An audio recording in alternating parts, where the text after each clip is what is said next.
आखिर कब तक और कितने दिनों तक हम इंतजार करेंगे? यही बेरमो में आज 3 पीढ़ियां कोर्ट के चक्कर काट के मर गई, लेकिन आज भी न्याय नहीं मिल पाया है। तो सवाल ये है कि जिनका कुछ नहीं है, जिनका इस राज्य से सरोकार नहीं है, वो फल रहे हैं, फूल रहे हैं, वो लाखों करोड़ों का मुनाफा कमा रहे हैं, और हम केवल लोकतंत्र की दुहाई देकर, संविधान की दुहाई देकर कब तक अपना नतमस्तक स्वीकार कर लें? इसलिए बांग्लादेश और नेपाल बनाना चाहते हैं भारत को क्या? नहीं, मैं वहाँ ये उदाहरण दे रहा हूँ जहाँ मनमानी हो रही है, जहाँ करप्शन है।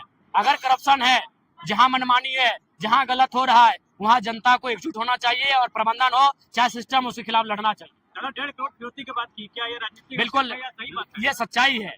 इस बात का मैं खुलासा तभी करूंगा जब वो व्यक्ति सामने से आकर मुझे कहे, तभी। नहीं तो कुछ चीजें गोपनीय है। उसने संदेश मुझ तक भिजवाया था, तो मैंने आपको कुछ बातें बताई है। राजनीतिक स्टंट के पीछे कौन हो सकते हैं? ये देखिए, चेतावनी यही है कि हमें कुछ हुआ तो हमें लगता है इस बार कोयलांचल में वो होगा जो इससे पहले ना हुआ।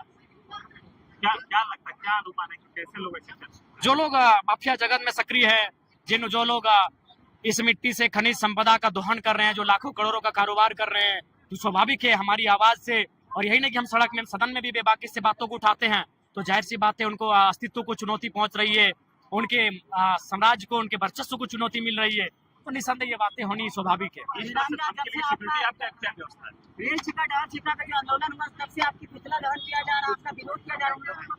उनको यही कहेंगे कि हमारा मांग संवैधानिक है। आप अपने लिए विशेष मांग करें, आप अपने लिए विशेष रास्ता तैयार करें, एक तरीके से रास्ता तैयार करें। अगर विरोध भी करना हो तरीके से करें। विधायक जी, एक चीज बताएं कि जिस तरह से आपको धमकी मिली, इसकी सुरक्षा की व्यवस्था आपकी क्या है? नहीं, देखिए, हम स्पष्ट आपको कहना चाहेंगे, हम से इकलौते पार्टी के विधायक है, इसलिए राज्य सरकार को हमारी सुरक्षा से जीवा कोई मतलब है ना। देश की तमाम जो वर्ग है जो सुरक्षा की जिम्मेदारी लेते हैं, तो कोई बात नहीं। हम पे जनता का आशीर्वाद है। हम जिस प्रकार आज बेबाक है, कल भी उस तरह बेबाक रहेंगे। हम अपने आवाज से लोगों की, जनता के हित में जो आवाज उठाते हैं, उससे कोई समझौता नहीं करेंगे।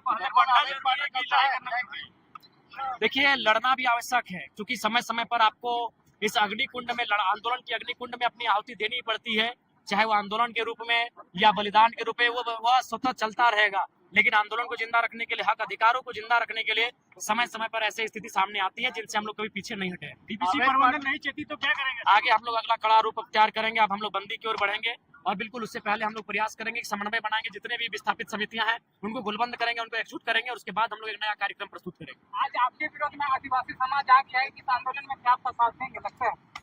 देखिए, आदिवासी समाज, मैं जिस क्षेत्र में हूँ, निसंदेह उनकी भी तनिक मनिक विस्थापन हुआ है, और उन्हें भी कम से कम इस विस्थापन की लड़ाई में सहयोग करना चाहिए। उसके बाद उनकी मनसा जैसी भी, उन्हें अगर लड़ना है तो विस्थापन के खिलाफ आके लड़े। जिस प्रकार वो गोलबंद हो रहे हैं, झारखंड की अस्मिता सुरक्षा को लेकर गोलबंद हो।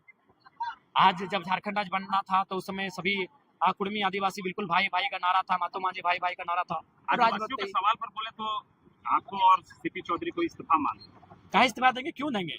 आप क्यों? विधायक पद में रखे किसी एक जाति के प्रति लाभ पहुंचाने की बातें करें। जी नहीं, जब हमने ये कहा था कि गुल्लुगु बाबा का पहाड़ आदिवासियों का, पराक्रम के पहाड़ आदिवासियों का, तब तो आप खुश थे। जब हमने जादू बड़ा का मामला को उठाया था, तब तो आप खुश थे। तो जब मैंने आदिवासियों के हित की बात कही, तब तो आप ताली बजा रहे थे। तब आपने नहीं कहा कि आप सिर्फ आदिवासी की बात कर रहे हैं, आप मुसलमानों की बात करें, आप पिछड़ों की बात करें, बागड़ों की बात करें, आप दलितों की बात करें। तो मैंने तो प्रमुख रूप से आदिवासियों की बात कही, तब तो आपने नहीं कहा कि आप सिर्फ आदिवासियों की बात कर रहे हैं। हर समाज की बात होगी। बहुत सारे अवैध पार्टी करता है। बिल्कुल, ये बिल्कुल असंवैधानिक है, अनैतिक है और गैर कानूनी है। इस पर प्रबंधन को तो संज्ञान में लेना चाहिए, और जो लोग अवैध रूप से बस बसाव कर रहे हैं, उनके क्वार्टर को, प्रबंधन को अपने कब्जे में लेना चाहिए। देखिए, उसके लिए जनता को भी जागरूक होने की आवश्यकता है। जनता को भी और प्रशासन के साथ साथ प्रेस मीडिया के बंधुओं को, क्योंकि हमें नहीं लगता है कि वो तो रात में अंधेरे में ऐसा नहीं कि चमत्कार करके चले जाते। प्रेस मीडिया को विशेषकर योगदान देने की आवश्यकता है। जो भी कोयला चोरी हो रहा है, मुझे लगता है आज इस देश को पुनः एक बार प्रेस मीडिया की बहुत जरूरत है कि खनिज संपदाओं के लूट से अगर कोई हमें बचाएगा, तो प्रेस मीडिया का रोल रहेगा। प्रेस मीडिया के भाई आगे आए।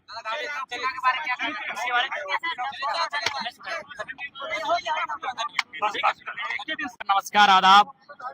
आप सभी जानते हैं पत्रकार बंधुओं कि झारखंड एकमात्र राज्य है जहां के लोगों को आज भी छला जा रहा है, जो खनिज संपदा में अव्वल है, जो साधन संसाधन में अव्वल है, जो इस देश को उन्नति का रास्ता देता है।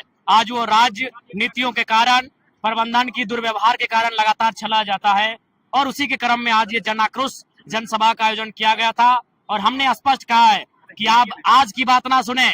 1990-91 में विनोद बिहारी महतो के नेतृत्व में तमाम उस समय जो विस्थापित नेता हुआ करते थे इस क्षेत्र के, जब जब उनसे बातचीत हुई है तो आपने क्या स्वीकारा है? आपने रैयतों को 75% नियोजन देने की बात को स्वीकारा है, आपने उनको सुविधा देने की बात को स्वीकारा है, आपने उन्हें विशेष रूप से टेंडर में सुविधा देने की बात को स्वीकारा है। तो आप जिन बातों को आपने स्वीकारा है उन बातों को अमल करें, नहीं तो अब कोयलांचल की आग ने पकड़ ली है और इस बार जो आग धधकेगी वो तभी बुझेगी जब रैयतों की समस्याओं का निदान होगा। लोकतंत्र पर आपको भरोसा नहीं, क्या मारकाट की बात कर रहे हैं? देखिए, मैं फिर पुनः कहता हूं कि मैं खेद प्रकट करता हूं कि मैं एक विधायक हो के इस प्रकार की बातों को कभी कभी मैं कह जाता हूं, इसके लिए मैं दुख और खेद प्रकट करता हूं। लेकिन पत्रकार बंधु, आखिर लोकतंत्र की व्यवस्था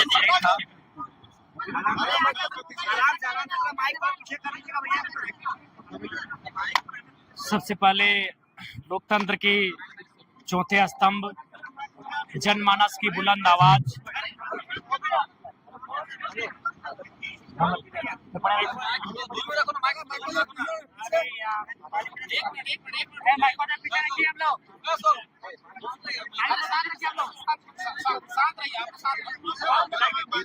विधायक जी, आप लंबे समय से प्रबंधन को घेरने की बात कर रहे हैं, क्या आपकी लड़ाई किस तरह से रहेगी? सबसे पहले लोकतंत्र के चौथे स्तंभ